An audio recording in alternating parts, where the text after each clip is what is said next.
James clear की atomic habits आदत निर्माण पर सबसे शक्तिशाली और व्यावहारिक लिखित पुस्तक है। क्या तुम्हें विश्वास नहीं हो रहा? तो आइए आप खुद देखें। ब्रिटिश साइकिलिंग टीम स्काई की स्थिति बहुत खराब थी, क्योंकि 1908 से 2003 तक ब्रिटिश साइकिलिंग टीम ओलंपिक में सिर्फ एक बार ही गोल्ड मेडल जीत पाई थी। उनका प्रदर्शन दिन पर दिन खराब होता जा रहा था और सबसे बड़ी cycling race tour de France में भी उनका प्रदर्शन खराब रहा।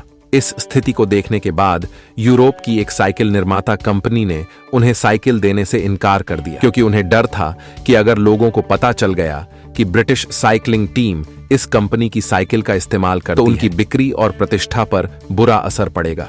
इस प्रकार की समस्याओं के समाधान के लिए ब्रिटिश साइकिलिंग संगठन ने डेव ब्रिल्सफोर्ड को नए कोच के रूप में नियुक्त किया।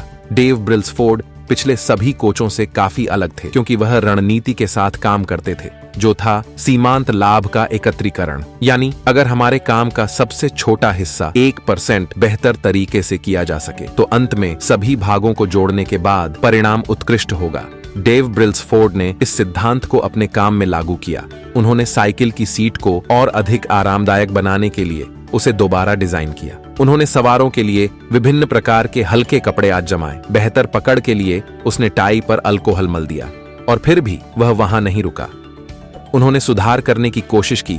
साइकिल चलाने से जुड़ी हर चीज पर 1% की छूट। उसके लिए तो हम कल्पना भी नहीं कर सकते। उन्होंने विशेष बिस्तर बनवाए ताकि सवारियां अच्छी नींद ले सकें। उन्होंने डॉक्टर से हाथ धोने की सही तकनीक सीखी ताकि सवार बीमार न पड़ सके। उन्होंने अपने सवारों के लिए विभिन्न मालिश केंद्रों की कोशिश की, जो बहुत तेजी से मांसपेशियों की रिकवरी प्रदान कर सकता है। यानी डेव ब्रिल्सफोर्ड ने राइडर के आई ड्रॉप से लेकर चेन ऑनेल तक हर चीज को फिर से डिजाइन करने की कोशिश की और इन सभी चीजों में 1% सुधार करने का प्रयास किया। और इसका परिणाम बीजिंग ओलंपिक 2008 में देखने को मिला, क्योंकि 60% स्वर्ण पदक उनकी टीम ने हासिल किए थे। और अगले लंदन ओलंपिक में उनकी टीम ने 9 ओलंपिक रिकॉर्ड और 7 विश्व रिकॉर्ड बनाए। डेव ब्रिल्सफोर्ड की रणनीति सीमांत लाभ का एकत्रीकरण थी, अर्थात 2007 से 2017 तक 10 वर्षों में 1% सुधार के बाद एक साधारण साइकिलिंग टीम ने 178 विश्व चैंपियनशिप, 66 ओलंपिक और पैरा ओलंपिक स्वर्ण पदक और 5 टूर डी फ्रांस जीते। वैसे हम 1% सुधार पर ध्यान नहीं दे सकते, लेकिन लंबे समय में यह यौगिक प्रभाव की तरह बहुत प्रभावी परिणाम दे सकता है। लेखक कहते हैं, अपने लक्ष्यों को प्राप्त करने के लिए एक प्रणाली बनाने का प्रयास करें, क्योंकि लक्ष्यों का सीधा संबंध परिणामों से होता है, जबकि सिस्टम उस प्रक्रिया से संबंधित है जो आपको लक्ष्य की ओर ले जा सकती है। स्वस्थ और फिट शरीर बनाना एक लक्ष्य है, लेकिन स्वस्थ भोजन करना और व्यायाम करना एक प्रणाली है। परीक्षा में 98% अंक प्राप्त करना एक लक्ष्य है, लेकिन प्रतिदिन पढ़ने से विषयों को समझना एक प्रणाली है। दिशा निर्देश स्थापित करने के लिए लक्ष्य अच्छे होते हैं, लेकिन आपको प्रगति पाने के लिए सिस्टम का पालन करना चाहिए, क्योंकि लक्ष्य जीतने वाले और हारने वाले दोनों के लिए समान होते हैं। लेकिन जो सिस्टम का पालन करता है और निरंतर सुधार करता है, वह अपने लक्ष्य बहुत तेजी से हासिल कर लेता है। इसीलिए विजेता वही कहलाता है जो लक्ष्य निर्धारित कर निरंतर सुधार करता है, लेकिन हारा वह है जो लक्ष्य निर्धारित करने के बाद कुछ नहीं करता। जिस प्रकार कोई भी पदार्थ छोटे छोटे परमाणुओं से मिलकर बना होता है, उसी प्रकार छोटी छोटी आदतों से भी उल्लेखनीय परिणाम मिलते हैं। इसलिए यदि आप उल्लेखनीय परिणाम प्राप्त करना चाहते हैं, तो लक्ष्यों को भूल जाएं और सिस्टम का पालन करें। सामान्यतः आदतें 2 प्रकार से बदली जा सकती हैं, परिणाम आधारित और पहचान आधारित। अधिकतर लोग परिणाम आधारित के माध्यम से अपनी आदतों को बदलना चाहते हैं। इसके बजाय हमें पहचान आधारित आदतों का पालन करना चाहिए। आइए 2 व्यक्तियों का उदाहरण लें जो धूम्रपान छोड़ना चाहते हैं। वह व्यक्ति जो परिणाम आधारित आदत के माध्यम से धूम्रपान छोड़ने की कोशिश कर रहा है, अगर आप उसे सिगरेट ऑफर करेंगे तो वह कहेगा, नो थैंक्स, मैं स्मोकिंग छोड़ने की कोशिश कर रहा हूं। लेकिन जो व्यक्ति पहचान के आधार पर आदतें बना रहा है, तो वह कहेगा, no thanks, I don't smoke. ये बयान बहुत छोटा है, लेकिन इसका असर बहुत बड़ा है। लोग सुधार तो चाहते हैं, लेकिन अपनी पहचान नहीं बदलना चाहते। इसलिए वे कोई बदलाव नहीं कर पाते, क्योंकि हमारा प्रत्येक कार्य विश्वासों के एक समूह से उत्पन्न होता है। जो काम आप बार बार करते हैं, वही आपकी पहचान बन जाता है। और यह आपके हर उस कार्य के लिए वोट करता है जो आप करना चाहते हैं, क्योंकि एक काम आपकी पहचान नहीं बदल सकता, लेकिन इसकी पुनरावृत्ति को बदला जा सकता है। जब भी आप कुछ लिखेंगे तो आपके लेखक में एक प्लस पॉइंट होगा। जब भी आप किसी व्यक्ति से आत्मविश्वास से और बेहतर तरीके से बात करते हैं, तब सार्वजनिक वक्ता के रूप में आपकी पहचान बढ़ती है। जब भी आप किसी को प्रभावित करते हैं तो नेतृत्व के रूप में आपकी पहचान बढ़ती है। इसलिए आप तय करें कि आप किस तरह का व्यक्ति बनना चाहते हैं और छोटे छोटे कदम उठाकर इसके लिए वोट करते रहें। यदि आप सज्जन बनना चाहते हैं तो सार्वजनिक रूप से आपका व्यवहार सज्जन व्यक्ति का होना चाहिए, क्योंकि हम अपनी विश्वास प्रणाली के साथ आदतें बदल रहे हैं, यानी पहचान आधारित। हमारी आदतें कुल 4 चरणों से उत्पन्न होती हैं: संकेत, लालसा, प्रतिक्रिया और पुरस्कार। संकेत एक ऐसी चीज है जो आपको पुरस्कार याद दिलाती है। लालसा हमें पुरस्कार पाने के लिए मजबूर करती है, क्योंकि या तो हम संतुष्ट हो जाएंगे या कुछ सीख लेंगे। आदत एक प्रकार का व्यवहार है जो बहुत अधिक बार दोहराने पर हमारे जीवन का हिस्सा बन जाता है। आदतें बनाने का हमारा मुख्य उद्देश्य कम ऊर्जा और प्रयास से अपनी समस्याओं का समाधान करना है। किसी भी आदत को हम 4 भागों में बांट सकते हैं: संकेत, लालसा, प्रतिक्रिया और पुरस्कार। सीयू को अलग रखने से आदतें शुरू नहीं होंगी। क्रेविंग कम होने से आपका उस काम में मन नहीं लगेगा। यदि आप कोई कठिन रिप्लाई करेंगे तो आप वह कार्य नहीं कर पाएंगे, और यदि कोई पुरस्कार आपकी इच्छा को पूरा करने में सक्षम नहीं है तो आप दोबारा ऐसा नहीं कर पाएंगे। मैं आपको संकेत, लालसा, प्रतिक्रिया और पुरस्कार इन सभी का एक उदाहरण देता हूँ। अगर आप बैठे हैं और आपका फोन बज उठता है तो यह सीयूई है। अब आप फोन पढ़ना चाहेंगे, संदेश जिसे क्रेविंग कहते हैं, और फिर आप उस मैसेज यानी रिस्पॉन्स को पढ़ने के लिए फोन को अपने हाथ में रख लेते हैं, और मैसेज पढ़कर जो एहसास हुआ वही इनाम है। और इनाम जितना अधिक संतोषजनक होगा उतना ही अधिक आप उस प्रक्रिया को दोहराना चाहिए। यदि आप अच्छी आदतें बनाना चाहते हैं तो आपको क्यू को दृश्यमान क्यू, आकर्षक लालसा, आसान प्रतिक्रिया और संतोषजनक पुरस्कार बनाना होगा। उदाहरण के लिए, आप किताबें पढ़ने की आदत बनाना चाहते हैं, इसलिए आपको अपनी पुस्तकों को दृश्यमान बनाना होगा, जो क्यू है, यानी इसे ऐसी जगह रखें जहां से आप इसे आसानी से देख सकें। उदाहरण के लिए सोफा, बिस्तर, टेबल आदि पर, जिसके माध्यम से आप पुस्तक पढ़ने के लिए आसानी से नोटिस कर सकते हैं। अगला कदम क्रेविंग को आकर्षक बनाना है। इसके लिए आप किताबों में बुकमार्क का उपयोग करें, ताकि आप आसानी से पता लगा सकें कि आपने पढ़ना कहां छोड़ा था, और 10-15 मिनट के कम समय में आप इसे आसानी से पढ़ सकते हैं। आप अपने हाथों के क्षेत्रों में किताबें भी रख सकते हैं, यानी आप जहां बैठे हों वहां से हाथ फैलाकर ही किताबें ले लेनी चाहिए। इससे आपकी प्रतिक्रिया आसान हो जाएगी। अपनी किताब को दूर मत रखें, इसलिए आपको इसे लेने के लिए प्रयास करने की आवश्यकता नहीं है। उस स्थान पर रखें जहां से आप इसे जल्दी से ले सकें। अंतिम चरण पुरस्कार को संतोषजनक बनाना है। यह बहुत महत्वपूर्ण जा सकता है। अगर आप बुरी आदतें छोड़ना चाहते हैं तो इसी प्रक्रिया को उलट दें, अर्थात अदृश्य क्यू, अनाकर्षक लालसा, कठिन प्रतिक्रिया और असंतोषजनक पुरस्कार बनाने का प्रयास करें। उदाहरण के लिए, आप फोन की लत छोड़ना चाहते हैं तो पहला कदम क्यू को अदृश्य बनाना है, यानी आप अपने फोन को ऐसी जगह रखें जहां से वह आसानी से नजर न आए। अगला कदम है क्रेविंग को अनाकर्षक बनाना। आप बार बार अपना फोन चेक करके सोच सकते हैं कि आपको अब तक कुछ नहीं मिला, और इस तरह आप अपने मोबाइल फोन की लालसा को कम कर सकते हैं। प्रतिक्रिया को कठिन बनाने के लिए मैंने जो तरीका अपनाया वह शायद सबसे प्रभावी था। मैंने फेस अनलॉक और फिंगरप्रिंट हटा दिया और 12 अंकों का पासवर्ड बनाया, जो बड़े और छोटे अक्षरों और संख्याओं का संयोजन था।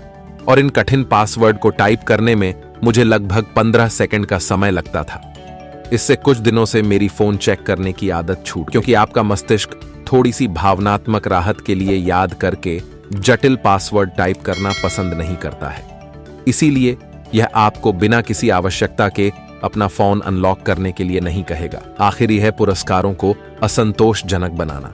आप अपने फोन से समय बर्बाद करने वाले ऐप्स को डिलीट कर दें, और अगर आप अपने फोन के आदी हैं तो इसे ग्रे स्केल इस्तेमाल करें, जो नियोजित पुरस्कारों को असंतोषजनक बना देगा। तो ये हैं अच्छी आदतें बनाने की सरल बात। यदि हम इसे क्रमशः संकेत, लालसा, प्रतिक्रिया और पुरस्कार के लिए दृश्यमान, आकर्षक, आसान और संतोषजनक बनाते हैं। और बुरी आदतों को छोड़ने के लिए हम इन आदतों को उल्टा करके अपने ऊपर लागू कर सकते हैं। यदि हम इसे क्रमशः संकेत, लालसा, प्रतिक्रिया और पुरस्कार के लिए अदृश्य, अनाकर्षक, कठिन और असंतोषजनक बनाते हैं। आइए जानते हैं कुछ दिलचस्प सिद्धांत जो हमारी आदतों से जुड़े हैं। अधिकतर हमारी आदतें करीबी, अनेक और शक्तिशाली समूहों से बनती हैं। यानी हम उन आदतों को अपनाने लगते हैं जो हमारे करीबी लोग अपनाते हैं, और वो आदतें जिनका पालन ताकतवर और कई लोग करते हैं। कुछ लोग सोचते हैं कि उनमें प्रेरणा की कमी है और उन्हें कोई भी काम शुरू करने के लिए थोड़ी प्रेरणा की जरूरत होती है, लेकिन हकीकत तो यह है कि उनमें प्रेरणा की नहीं, स्पष्टता की कमी है। यानी वे नहीं जानते कि क्या, कब और कैसे शुरू करें। भारतीयों ने प्रेरणा को थोड़ा गंभीरता से लिया है, जबकि प्रेरणा से ज्यादा महत्व पर्यावरण का है। एक बार बोस्टन के एक हॉस्टल के कैफेटेरिया में कुछ छात्र कोल्ड ड्रिंक पी रहे थे। इसकी खबर खाद्य प्रबंधन विभाग को मिली। उन्होंने बिना कुछ कहे विद्यार्थियों को कोल्ड ड्रिंक की जगह पानी पीने के लिए प्रेरित किया। उन्होंने कैफेटेरिया में कोल्ड ड्रिंक और पानी की बोतलों की व्यवस्था में बदलाव किया। इसके जरिए छात्र कोल्ड ड्रिंक की जगह पानी पीने लगे। लोग अपने फायदे के लिए नहीं, बल्कि उस जगह के हिसाब से उत्पाद चुनते हैं जहां उसे रखा जाता है। उदाहरण के लिए, आप अपनी रसोई के अंदर रखे पैक्ड सामान को जल्दी से नहीं उठाएंगे, लेकिन जो चीजें आपके किचन में, फ्रिज में या खुले में रखी होंगी, आप उन्हें खाना शुरू कर देंगे। क्योंकि पर्यावरण के साथ कुछ प्रत्यक्ष हाथ भी हैं जो मानव व्यवहार को बहुत आसानी से बदल देते हैं। एम्स्टर्डम हवाई अड्डे के शौचालय को साफ रखने के लिए हवाई अड्डे के सफाई कर्मचारियों ने एक सरल लेकिन शक्तिशाली प्रयोग किया। उन्होंने मूत्रालय के बीच में कीड़े का एक छोटा सा स्टिकर चिपका दिया। इसके जरिए हर कोई टारगेट करके उस बग को दूर करना चाहता था, और इस प्रयोग से मूत्रालय के आसपास गंदगी का गिरना कम हो गया और एयरपोर्ट का वॉशरूम और भी साफ सुथरा और ताजा हो गया। हम सोचते हैं कि आत्म अनुशासित होने के लिए अधिक इच्छा शक्ति और आत्मनियंत्रण की आवश्यकता है, लेकिन ऐसी कोई बात नहीं है। अनुशासित लोग अपने जीवन को इस तरह से डिजाइन करते हैं कि उन्हें अनुशासित होने के लिए आत्मनियंत्रण में रहने की आवश्यकता नहीं होती है। उदाहरण के लिए, यदि उन्हें लगता है कि T.V में बहुत अधिक समय लग रहा है, फिर वे T.V को बाहर फेंक देते हैं। अर्थात यदि T.V नहीं होगा तो कोई समस्या नहीं होगी। यदि आप व्यवस्थित तरीके से आत्म अनुशासन का निर्माण करेंगे तो यह बहुत आसान है। आप आत्म अनुशासन, उचित निर्देश और कड़ी मेहनत के माध्यम से कुछ भी कर सकते हैं, जिसका सबसे अच्छा उदाहरण पोलगर सिस्टर्स की कहानी है। लासजलो पोलगर कड़ी मेहनत में विश्वास करते थे। उनका मानना था कि छात्र जानबूझकर अभ्यास और अच्छी आदतों के माध्यम से प्रतिभाशाली बन सकते हैं। इस प्रयोग के लिए उन्होंने एक शिक्षिका कार्ला को चुना, और वह यह भी मानती थी कि उचित निर्देशों के माध्यम से हम अपने कौशल को आगे बढ़ा सकते हैं। इस प्रयोग के लिए उन्होंने शतरंज को चुना और उन्होंने अपने छात्रों को शतरंज में विश्व स्तर तक पहुंचाने के लिए पूरी योजना बनाई। लाजलो और कार्ला की 3 बेटियां, उनके नाम जुजसा, जोफिया और जुदित थे। जुजसा और जोफिया ने शतरंज में कई उपलब्धियां हासिल और सबसे छोटी जूडिथ ने 12 साल की उम्र में दुनिया के टॉप 100 शतरंज खिलाड़ियों में जगह बना और 15 साल की उम्र में वह दुनिया की सबसे कम उम्र की ग्रैंड मास्टर बन गई। इसके चलते वह लगातार 27 साल तक दुनिया की नंबर 1 महिला शतरंज खिलाड़ी रही। मेरे कहने का तात्पर्य यह है कि उचित वातावरण और अच्छी आदतों के सहयोग से हम बहुत कुछ हासिल कर सकते हैं। अब बात करते हैं पेपर क्लिप रणनीति के बारे में। एक ऐसी रणनीति जिसने एक सामान्य बैंक कर्मचारी को 6 अंकों की आय दी।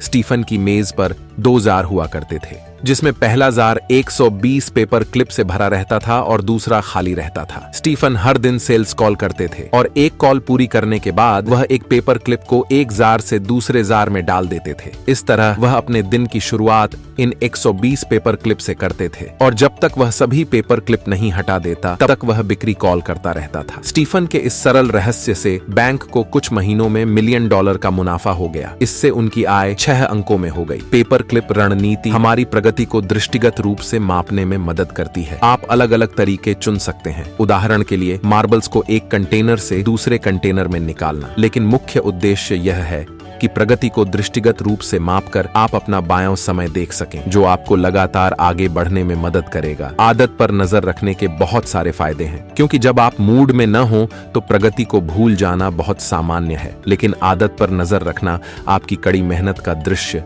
प्रमाण है, जिससे आपको याद आता है कि आप कहां थे और आपने कितनी प्रगति की। ये वाक्य आपने कई बार सुना होगा कि किताब से बाहर सोचें या अपने आराम क्षेत्र से बाहर निकलें, लेकिन ये कोई नहीं बताता कि वो किस कंफर्ट जोन और किताबों की बात कर रहे हैं। इस समस्या का समाधान मुझे एटॉमिक हैबिट्स पुस्तक में मिला। वह गोल्डीलॉक्स जोन है। मानव मस्तिष्क को चुनौतियों का सामना करना पसंद है, लेकिन जो चुनौतियां हमारे मस्तिष्क के कठिनाई स्तर के इष्टतम क्षेत्र में उपलब्ध हैं। उदाहरण के लिए, आपको टेनिस खेलना पसंद है, लेकिन अगर आप इसे 10 साल के बच्चे के साथ खेलना शुरू करेंगे तो फिर आप जल्दी ही बोर हो जाएंगे, क्योंकि यह आपके लिए बहुत आसान है। और अगर आप इसे रोजर फेडरर और सेरेना विलियम्स जैसे पेशेवर खिलाड़ियों के साथ खेलना शुरू करेंगे, फिर जल्द ही आप प्रेरणा खो देंगे, क्योंकि वे बहुत कठिन खिलाड़ी हैं। लेकिन अगर आप इसे अपने बराबर के खिलाड़ी के साथ खेलेंगे तो आप दोनों जीत सकते हैं, और आप अधिक प्रयास करके ही जीतेंगे। और इसे गोल्डीलॉक्स जोन कहा जाता है कि एक इंसान तभी प्रेरणा में होगा जब वह अपनी वर्तमान क्षमता के शिखर पर होगा, न ज्यादा कठिन न आसान, बिल्कुल किनारे पर। जो आपने कभी कभी क्रिकेट मैच में देखा होगा, वो तब जब दोनों ही ताकतवर टीमें हैं और जीतने के लिए अगर कुछ गेंदें और रन बचे हों। फिर जो टीम मेहनत कर खेलती है वही अपने आरामदायक जोन को स्ट्रेच करते हैं। इसीलिए हमें अपने आराम क्षेत्र को बढ़ाने के लिए अपने कठिनाई स्तर से थोड़ा दूर जाना होगा, लेकिन ध्यान रहे कि थोड़ी दूरी हो, ज्यादा नहीं, क्योंकि केवल हमें ही अपना कंफर्ट जोन बढ़ाना है। आजकल लोग असफलता की वजह से नहीं, बल्कि बोरियत की वजह से सफलता हासिल नहीं कर पाते, क्योंकि किसी चीज पर महारत हासिल करने के लिए उसी चीज को बार बार करने की जरूरत होती है, और सोचता है कि सफल लोगों के पास इतना पैसा होता है। लेकिन कई प्रशिक्षकों ने कहा, सफल लोग भी सामान्य लोगों की तरह ऊबने के आदी होते हैं। वे भी सामान्य लोगों की तरह हतोत्साहित और ऊब महसूस करते थे, लेकिन फिर भी वे उस अभ्यास को जारी रखते थे जो उन्हें विश्वस्तरीय बनाता था। जेम्स क्लियर की एटॉमिक हैबिट्स हैबिट बिल्डिंग की पूरी सामग्री को कवर करती थी। अगर आप आदतों को समझना चाहते हैं तो एटॉमिक हैबिट्स पढ़ने के लिए सबसे अच्छी किताब है, जो आपको कुछ न कुछ जरूर सिखाएगा। धन्यवाद।